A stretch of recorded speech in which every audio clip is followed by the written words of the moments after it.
மண்ணில் அணையா இளமையெனும் பூங்காற்று.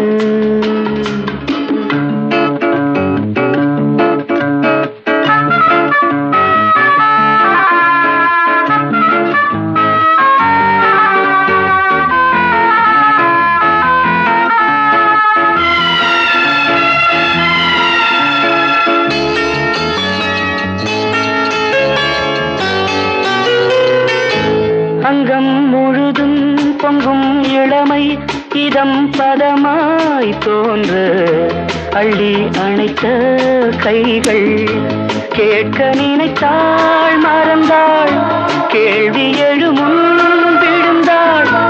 எந்த உடலோ எந்த உறவோ இளமையெனும் பூங்காற்று.